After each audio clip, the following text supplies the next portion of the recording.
I want to share a framework with you that's going to help you not only identify what the highest ROI investments in process you can make are, it's also going to help you over time start to protect your time and your team's time as well, and your profits. So you're working less overtime, you're working less weekends, and you're actually making more money consistently. This is the Agency Profit Podcast, the podcast for agency owners that want to run a more profitable business that doesn't depend on them. Introducing your host, CEO and co-founder of Parakeeto, Marcel Petitpas.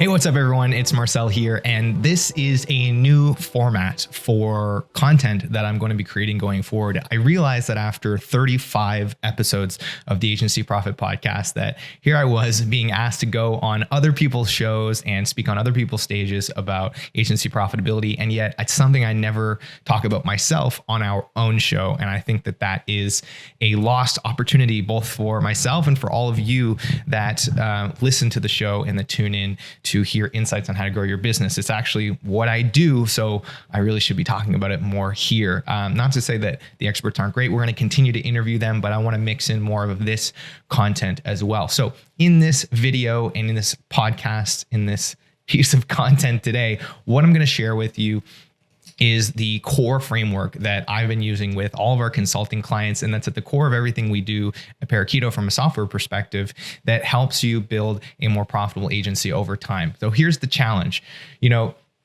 Most agencies struggle at some point in time through their life cycle with, going over budget on projects or working evenings and weekends because there's a deadline coming up. And unfortunately, things are taking longer than they expected to. And since the deadline's not moving, that time goes into their evenings and weekends because there's nowhere else for it to go.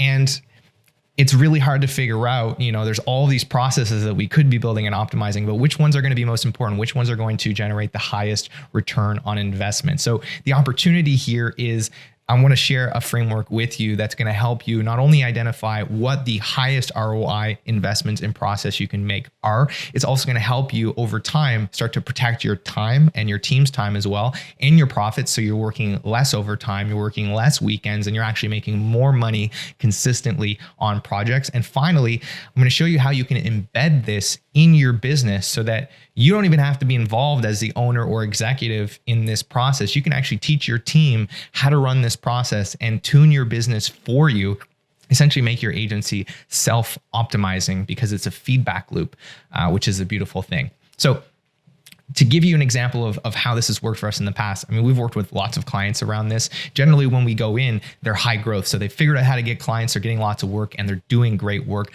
But the challenge is, they're working way too much, working into evenings, working into weekends. And when they look at their bank account at the end of the month, they're asking themselves, why is there not more money in here? I feel like we've been running around with like chickens with our head cut off, and we just don't have the profit to show for it. And so I'm going to show you the 4-step framework here that we use to implement this process in their business that is going to tune it over time. First thing that we need to get a grip on is our assumptions. Okay. So no matter what you're doing in your agency, no matter how you price your services, you're making some kind of assumption about your projects. Whether you have time and materials projects, whether you're doing flat rates, whether these things are happening one time, if they're productized, if they're happening monthly, you're going to make assumptions about how much time do we think it's going to take for us to service this client?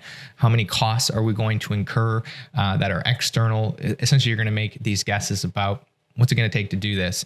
And oftentimes what gets missed is we're not actually going back to figure out if those assumptions were correct or not. So the first step is to, number one, capture those assumptions and make sure that there is a consistent format to those assumptions so that when we start to compare how our assumptions are stacking up against reality over time, we can actually do that horizontally. So get, whether it's a spreadsheet, whether it's a tool like Parakeeto, whether it's something else, get some kind of a consistent format and a consistent methodology by which you estimate or capture the assumptions about your projects. And if they're productized, then that's great. You pretty much have to do that once, and then you've got that reference point.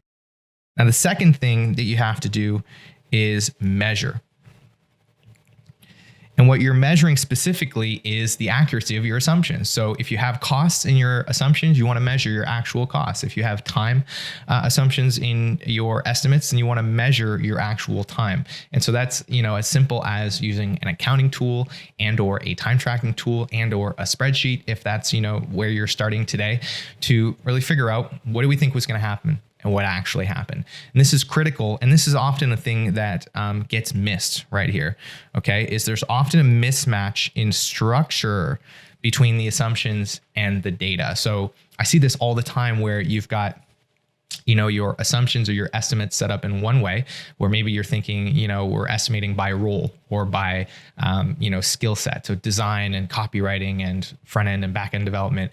But then when we go into the time tracking tool, everything's structured by task. And, that's because maybe you're using a time tracking tool that is embedded inside your project management tool. So now when you try to figure out, well, how many design hours do we spend on this? You can't get that insight because all the time tracking data is assigned to things that don't match up. So make sure that when you're tracking your time, it's mapping back to the original assumption, because that's the purpose of that exercise. So that's really, really critical.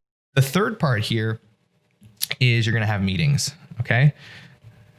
And the goal of the meetings is basically to, when we're measuring here, we're going to get quantitative data. So we're going to get the numbers that are going to tell us, here's where things matched up or didn't match up. But when we go into our meetings, this is when we're going to sit down with the team and we're going to ask them why. We're going to use the data that we collected on where the mismatches were to help us understand where do we need to focus our time discussing in this meeting. And that's where we're going to surface qualitative data. And you might find that, hey, we went way over budget on design hours. Why was that? Oh, well, we assigned too many designers to this task and we ended up doing a bunch of duplicative work.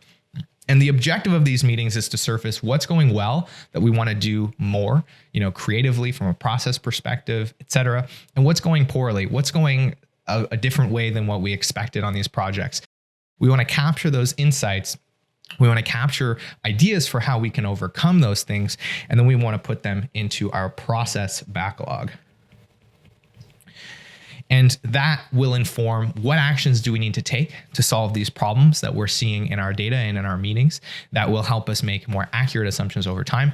And that is the flywheel. And if we do that well, over time, we're going to have more profit and we're going to have more predictability in our business. And those are two very good things, because profit, of course, means there's more money in the bank for you, for your team, for you to invest in the business, for you to invest in your goals as an owner. And more predictability means less time spent working on weekends and evenings, better resource planning, more accurate timelines on when you're going to need to hire people, just better visibility into the business. So you're never caught off guard and ending up having to work overtime to compensate for that. So the myth that I have to bust a lot around this is that time tracking is done to, build the client. And in the past, that was definitely the narrative around time tracking. But what you should understand is that time tracking and cost tracking, these are two of the most important pieces of data for you as a service business owner or as an agency owner to optimize your business for yourself. It's your most valuable resource because it's accounting for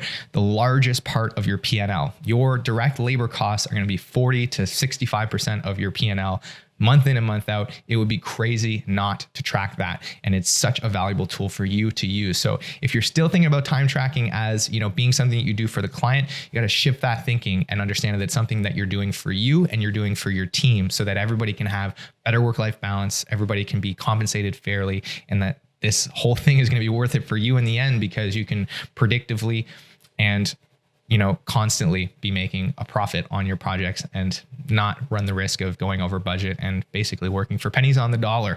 So to summarize, the 4 steps that you got to take. Number 1, start capturing your assumptions and put that in a format that's consistent. Number 2, start tracking the accuracy of your assumptions through cost and time tracking. Number 3, have meetings with your team and use that data to guide the questions that you're going to ask to surface what you can continually do and replicate that's going well, and what are the things that you need to invest in process to avoid or get away from that are not going well. And finally, use that to inform a process backlog that you can prioritize and work through and make investments in the areas that are going to protect your time and protect your money more consistently. And if you do that over a continual basis, and if you bake that cadence into your business, then eventually your team will be able to take this process, run with it, and tune your business for you. So if this was helpful, if you like this video, of course, share it with somebody that you think might benefit. And if you want to dig deeper into this stuff and get some free resources to help you implement this flywheel in your business, head to parakeeto.com/toolkit